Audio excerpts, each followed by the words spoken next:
Hello friends, आज हम आपको सिखाएंगे सोलर पैनल किस तरह से आपको आउटपुट क्रिएट करके देता है। यानी कि आप जितने वोट का और जितने एम्पियर का जितने वोल्टेज का पैनल खरीदते हैं उतना ही आपको क्यों देता है, किस तरह से देता है, ये है सब हम आपको सिखाएंगे। यहाँ पर आप देख सकते हैं ये पैनल की अगर वाट की बात करें तो 75 वोट का ये पैनल है। और यहाँ पर अगर वोल्टेज की बात करें, लोड वोल्टेज की, तो 18.6 वोल्टेज का इसका ऊपर आउटपुट होता है। करंट की बात करें यानी कि एम्पियर की बात करें तो 4.1 एम्पियर इस पैनल से देखने को मिलता है। अब ये आउटपुट कैसे देता है, यानी कि 4 एम्पियर कहाँ से आते हैं, 18 वोल्टेज कहाँ से आते हैं, 75 वोट यहाँ से कहाँ आते हैं, किस तरह से आते हैं, तो इसके बारे में हम आपको समझाएंगे। सो फ्रेंड्स, सोलर पैनल आपको आगे से तो बिल्कुल ग्लास की जैसा ही नज़र आता है, क्योंकि इसके आगे ग्लास होता है और आपको बस ये ब्लू कलर के नज़र आते हैं। बस आप परचेस कर लेते हैं और आपको कुछ भी इसका नॉलेज नहीं है कि ये कैसे काम करता है। अगर आप इलेक्ट्रिशियन हैं, आप सीखना चाहते हैं पैनल किस तरह से काम करता है और हमें आउटपुट वोल्टेज आखिर कैसे मिलते हैं, तो आप इस वीडियो को फाइनल तक देखिएगा, लास्ट तक देखिएगा। तो फ्रेंड्स, आप देख सकते हैं ये ब्लू कलर का जो नज़र आ रहा है, यानी कि ये ब्लू कलर का नज़र आ रहा है, ये चीज़ क्या है, आपको ये कट वगैरह इनके बारे में मैं बाद में आपको बताने वाला हूँ। ये जो अब ब्लू सा नज़र आ रहा है, असल में इन्हीं का काम होता है सोलर पैनल से एनर्जी आउटपुट करना। यानी कि ये एक सेल होता है, ये पूरा सेल होता है और इसी सेल की मदद से हमें आउटपुट वोल्टेज देखने को मिलते हैं, एम्पियर देखने को मिलते हैं, इलेक्ट्रिसिटी हमें आउटपुट देखने को मिलती है मात्र इन क्रिस्टल्स की वजह से। ठीक है, तो अब हम आपको समझाएंगे। आपको देखने में तो ऐसा लग रहा है कि इसके जो क्रिस्टल है वो एक ही क्रिस्टल है, यानी कि ये जो सेल है ब्लू कलर का ये पूरा एक ही है, ये अलग अलग नहीं है। जी हाँ दोस्तों, ये पूरे अलग अलग सेल है। अब मैं अलग अलग सेल है इसके बारे में हम आपको समझाएंगे कि क्यों अलग अलग सेल है। यहाँ पर आप सोलर पैनल देख रहे हैं, इसके ऊपर आप देख सकते हैं ये एक सेल है। मैंने यहाँ पर आप देख सकते हैं ये एक सेल का यहाँ पर एक टुकड़ा काट रखा है। मैं अगर यहाँ पे रखूँ तब आपको नज़र आएगा। ये देख सकते हैं ये एक सेल है, ये दूसरा सेल है, ये तीसरा सेल है। यहाँ पर आपको नज़र आएगा, कट नज़र आएंगे, ये सेल है। अब मैं आपको समझाता हूँ। सबसे पहले मैं वोल्टेज बताता हूँ कि आपको इतने वोल्टेज आउटपुट कैसे मिलते हैं। यहाँ पर आपको एक सेल नज़र आ रहा है, ये देखिए ये एक सेल है। तो इस एक सेल के वोल्टेज की वैल्यू बताते हैं, यानी कि ये एक सेल कितना वोल्टेज आउटपुट क्रिएट करता है। ये जो एक सेल है ये मात्र 0.5 वोल्टेज आउटपुट क्रिएट करता है। अब आप कहेंगे ये एक सेल 0.5 वोल्टेज अगर आपको क्रिएट कर रहा है तो आगे 18 वोल्टेज कैसे हो रहे हैं, इसके बारे में बात करने वाले हैं। तो यहाँ पर सबसे पहले आपको आवश्यकता होगी पैनल के जितने भी सेल हैं उनको गिनने की। तो यहाँ पर आपको गिनना होगा सेल जितने। तो यहाँ पर आप देख सकते हैं एक cell, 2 cell, 3 cell, 4 cell, 5 cell, 6 cell, 7, 8, 9, यानी कि एक स्ट्रिंग में 9 सेल यहाँ पर देखने को मिलते हैं। इस स्ट्रिंग में 9 सेल हैं। यहाँ पर 4 स्ट्रिंग है, एक स्ट्रिंग, 2 स्ट्रिंग, 3 स्ट्रिंग, 4 स्ट्रिंग। ठीक है, तो एक स्ट्रिंग में 9 सेल हैं, दूसरी स्ट्रिंग में 9 सेल, यानी कि एक स्ट्रिंग 9 स्ट्रिंग में 9 18 सेल। फिर इस स्ट्रिंग में इसमें इन दोनों में भी 18 सेल हैं। तो इन चारों को मिला करके 9 9 18 18 36 यहाँ पर इस टाइप के सेल हैं। यानी कि ये एक सेल जो आप देख रहे हैं ये कितने सेल हैं यहाँ पर 36 सेल हैं। तो यहाँ पर एक सेल का जो वोल्टेज मैंने आपको बताया 0.5 वोल्टेज एक सेल क्रिएट कर रहा है। तो अब मैं यहाँ पर आपको तुलना करके दिखाता हूँ। तो यहाँ पर 0.5 वोल्टेज मल्टीप्लाई करेंगे हम 36 सेल से। ठीक है, तो यहाँ पर हमें रिज़ल्ट देखने को मिलता है वो 18 देखने को मिलता है, यानी कि 18 वोल्टेज हमें सभी सेल से देखने को मिलते हैं। यानी कि अब मैं आपको बताता हूँ कनेक्शन किस तरह से हुए हैं। ये आपने बैटरी वाली मेरी वीडियो देखी होगी, उस वीडियो के अंदर आपने देखा होगा कि मैंने 2 बैटरी को किस तरह से सीरीज किया था, यानी कि एक बैटरी के वोल्टेज को दूसरी बैटरी के वोल्टेज से मिला करके डबल वोल्टेज कैसे हुआ। बिल्कुल वही कॉन्सेप्ट यहीं पर भी देखने को मिलता है। यह सेल, यह सेल, यह सेल, यह सेल आपस में सीरीज हैं। यहाँ दोस्तों यहाँ पर देखिए, यह सेल और यह सेल जब सीरीज होता है तो इन दोनों सेल से आउटपुट 1 वोल्टेज मिलता है। यह सेल मिलता है तो 1.5 वोल्टेज होता है। यह सीरीज मिलता है तो 2, 2.5, 3, 3.5, 4, 4.5। एक स्ट्रिंग में 4.5 वोल्टेज हमें एक स्ट्रिंग में देखने को मिल रहे हैं।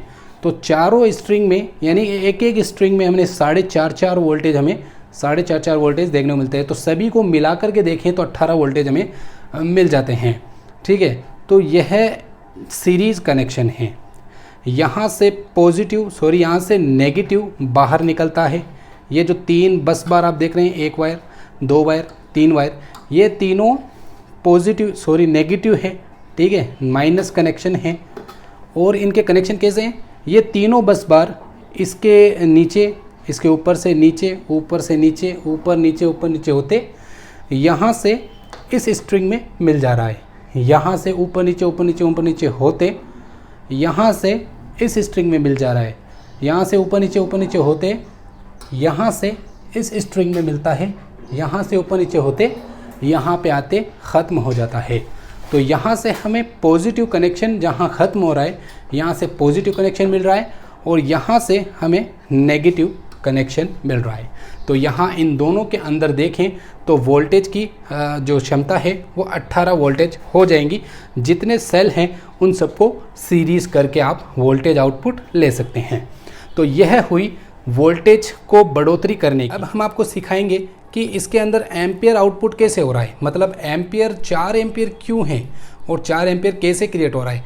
क्या इसके सेल के अंदर 0.2 एम्पियर हैं और इन सभी को सीरीज़ करके 4 एम्पियर बनते हैं, इस तरह तो नहीं है जी। नहीं दोस्तों, मैं बताता हूँ कितने सेल है इसके अंदर। 36 सेल है। यह मैटर नहीं करता, एम्पियर जो है मैटर नहीं करता है कि कितने सेल है, एम्पियर मैटर करता है कि कितना बड़ा सेल है। जी हाँ दोस्तों, अब मैं आपको समझाता हूँ। ये 75 वोल्ट का पैनल है। इसके अंदर इसका साइज़, यानी कि सेल का साइज़ मिनिमम लगभग 2.5 इंच के आसपास है। इसकी चौड़ाई 2.5 इंच की है। ठीक है, अगर आप 100 वोल्ट का पैनल लेते हो तो उसके अंदर तकरीबन इतना बड़ा सेल होगा, यानी कि थोड़ा सा एक्स्ट्रा सेल होगा। यानी कि एम्पियर इस सेल का मतलब साइज़ तय करता है, एम्पियर। तो आपने जान लिया कि साइज़ मैटर करता है एम्पियर को। तो इसका जितना साइज़ है इस सेल का, उस साइज़ के हिसाब से इसके अंदर 4 एम्पियर आउटपुट होते हैं। अब आप कहेंगे कि एक सेल के अंदर 4 एम्पियर है, दूसरे सेल में भी 4 एम्पियर, तीसरे में भी 4 एम्पियर, चौथे में भी 4 एम्पियर।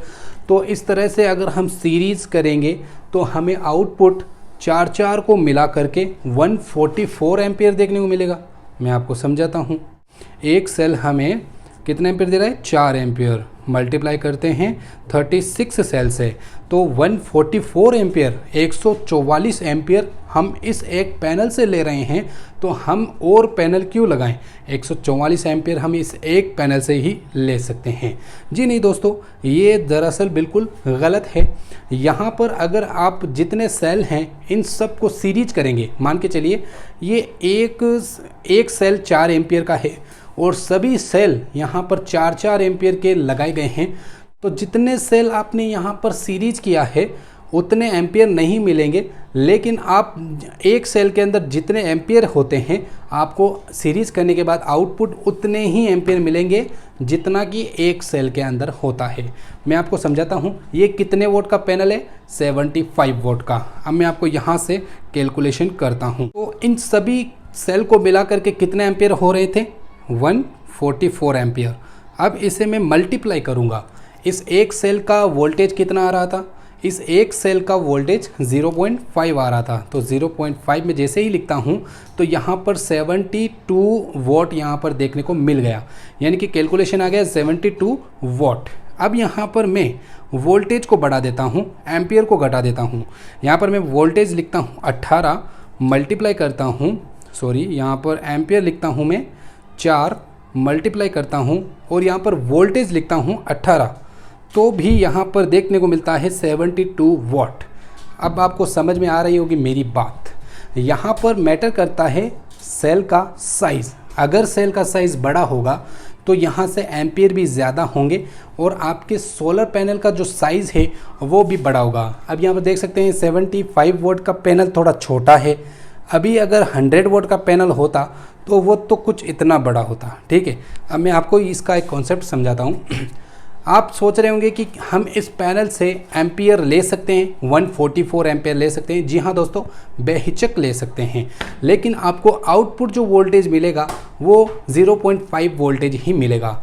यानी कि ये किस तरह से होगा, इन सभी सेल को पैरेलल कनेक्शन कर दें, यानी कि इस सेल का पॉजिटिव इस सेल के पॉजिटिव से मिला दें, इस सेल का नेगेटिव इस सेल के नेगेटिव से मिला दें। तो इस तरह से अगर मिला देंगे तो आपको ऑब्वियसली यहाँ पर 144 एम्पियर आउटपुट मिल जाएगा, लेकिन वो किसी काम का नहीं रहेगा। आपको 0.5 वोल्टेज आउटपुट मिलेगा और 0.5 वोल्टेज से आप कुछ भी नहीं कर पाएंगे। और दूसरी बात ये है कि इसके अंदर एम्पियर बढ़ाने का मतलब ये होगा कि ये जो जितने बस बार है ये जल जाएंगे, क्योंकि इतने एम्पियर को सपोर्ट ये बस बार नहीं करते। इसलिए पैनल के वोल्टेज को बढ़ाना, कंपनी जो है पैनल को वोल्टेज जो है बढ़ा देंगे, लेकिन एम्पियर को कम से कम रखने की कोशिश करते हैं। जितने भी सोलर पैनल की कंपनीज होती हैं वो इस तरह से ही करती हैं कि भाई पैनल के वोल्टेज बढ़ जानी चाहिए लेकिन एम्पियर बिल्कुल भी नहीं बढ़ना चाहिए, मतलब कम से कम रखना है, ताकि जो बस बार है ये अच्छे से काम करे, वोल्टेज जो है ड्रॉप ना हो। ठीक है, ये चीज़ आपको ख्याल करनी है। अब मैं आपको समझाता हूँ साइज़। आप यह 2 सेल के अंदर जो साइज़ देख रहे हैं, यह साइज यहाँ से होते हुए यहाँ तक ये जो साइज़ बन रहा है, ये साइज़ 160 वोट के पैनल में आता है। जी हाँ दोस्तों, 150 वोट के पैनल में ये इतना बड़ा सेल आता है। तो यह दोनों सेल को मिला करके एक सेल बनता है। ठीक है, दोनों सेल को मिला करके एक सेल में कन्वर्ट होकर वो 150 वोट के पैनल में बनता है और वो थोड़ा बड़ा हो जाता है, क्योंकि जितने भी आप 18 वोल्ट के पैनल लोगे उसके अंदर सेल 36 सेल ही होंगे।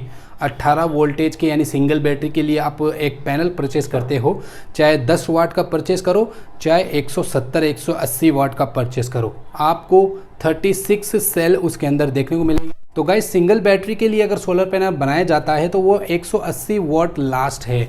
मैंने आपको क्या कहा, वोल्टेज बढ़ाना है, एम्पियर को कम से कम रखना है ताकि वोल्टेज ड्रॉप ना हो। इसलिए कंपनियां जो है वो 180 वाट तक 12 वोल्ट का पैनल बना रही है। बाकी उससे अगर ऊपर आप पैनल लेते हो तो आपको 24 वोल्टेज का ही मिलेगा। सो फ्रेंड्स, आपने वोल्टेज भी समझ लिया कि वोल्टेज को जितने सेल हैं उन सबको सीरीज करके वोल्टेज को इंक्रीज़ किया जा सकता है। और एम्पियर भी आपने उम्मीद है समझ लिया। एम्पियर मैटर नहीं करता है कि कितने सेल है, एम्पियर मैटर करता है कितना बड़ा सेल है, साइज़ कितना बड़ा है। ठीक है, सेल का। और अब वाटेज किसको मैटर करता है, यानी कि इसका वाट कहाँ से निकलता है। वाट निकलता है बेसिकली इसके वोल्टेज और एम्पियर से, यानी कि आप वोल्टेज को एम्पियर से मल्टीप्लाई वगैरह करेंगे तो आपको वाट का कैलकुलेशन निकल के आ जाएगा। तो उम्मीद है गाइस आपको यह वीडियो समझ में आ गई होगी और उम्मीद है आपको यह पैनल के बारे में अच्छा खासा नॉलेज मिल गया होगा। तो चलिए दोस्तों, उम्मीद है आपको पसंद आई होगी। पसंद आएगी तो हमसे इसी तरह से जुड़े रहिए। दोस्तों, बाय बाय।